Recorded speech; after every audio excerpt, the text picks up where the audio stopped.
இந்த மீதமுள்ள 6க்கு 19 வேணும். ஒரு நாள் வைடு ஃபர்ஸ்ட் ஒன்றி விக்கெட்டு கௌதம். இப்போ டாஸ் பாலு லெக் ஸ்டிக்கில் போட்ட தவறான பாலு மேக்சிமம் எடுத்துட்டு வராரு.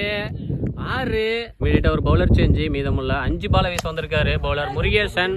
பாலு நேருக்கு நேரா தரையிலேயே சிங்கிள். பால் வைடே தேர்ட் ஒன்றி. ஸ்ட்ரைக்கில் நியூ பேட்ஸ்மேன் சுஜித். சரியான கனெக்ட் இல்லை. அது மிட் விக்கெட்டில் தரையிலேயே போகுது. சிங்கிள். Fourth one. பிளேயர் இலக்கில் திருப்ப பார்த்தாரு. மிடில் மேலேயே வந்துச்சு. Beat and dot ball. Last 2 shot height போயிருக்கு.